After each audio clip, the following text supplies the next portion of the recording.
of whether it shall be in order to consider and debate under the impeachment rules any motion to subpoena witnesses or documents.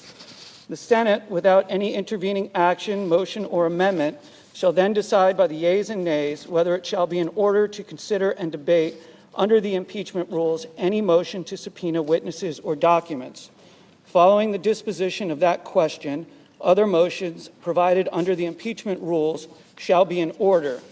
If the Senate agrees to allow either the House of Representatives or the President to subpoena witnesses, the witnesses shall first be deposed, and the Senate shall decide after deposition which witnesses shall testify pursuant to the impeachment rules. No testimony shall be admissible in the Senate unless the parties have had an opportunity to depose such witnesses.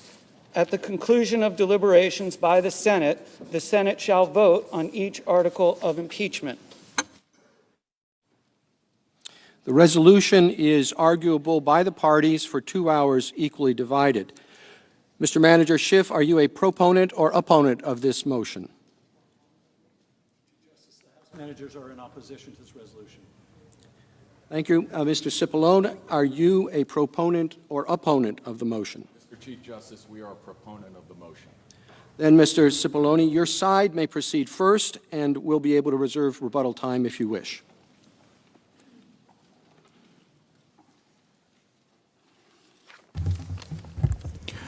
Thank you, Mr. Chief Justice. Majority Leader McConnell, Democratic Leader Schumer, Senators. My name is Pat Cipollone. I am here as counsel to the President of the United States. Our team is proud to be here representing President Trump. We support this resolution. It is a fair way to proceed with this trial. It is modeled on the Clinton resolution, which had 100 senators supporting it the last time this body considered an impeachment. It requires the House managers to stand up and make their opening statement and make their case. They have delayed bringing this impeachment to this House for 33 days to this body. And it's time to start with this trial. It's a fair process. They will have the opportunity to stand up and make their opening statement. They will get 24 hours to do that. Then the President's attorneys will have a chance to respond.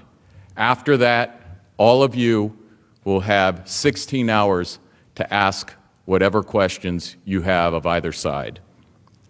Once that's finished and you have all of that information, we will proceed to the question of witnesses and some of the more difficult questions that will come before this body. We are in favor of this.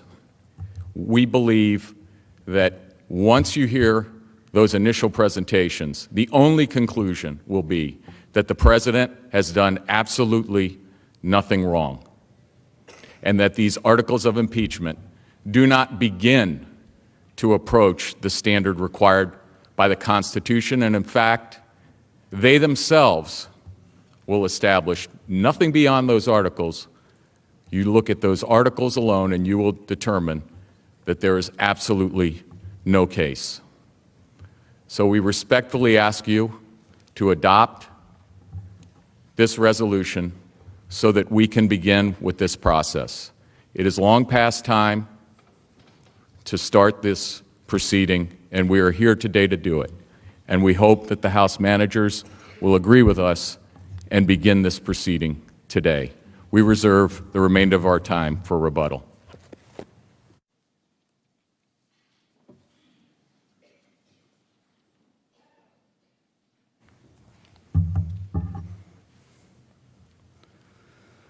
Mr. Chief Justice, Senators, and Counsel for the President, the House managers, on behalf of the House of Representatives, rise in opposition to Leader McConnell's resolution. Let me begin by summarizing why.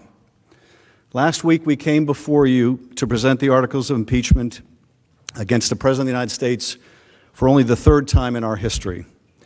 Those articles charge President Donald John Trump with abuse of power and obstruction of Congress. The misconduct set out in those articles is the most serious ever charged against a president. The first article, abuse of power, charges the president with soliciting a foreign power to help him cheat in the next election. Moreover, it alleges, and we will prove, that he sought to coerce Ukraine into helping him cheat by withholding official acts, two official acts: a meeting that the new president of Ukraine desperately sought with President Trump at the White House to show the world, and the Russians in particular, that the Ukrainian president had a good relationship with his most important patron, the President of the United States. And even more perniciously, President Trump illegally withheld almost $400 million in taxpayer-funded military assistance to Ukraine, a nation at war with our Russian adversary, to compel Ukraine to help him cheat in the election.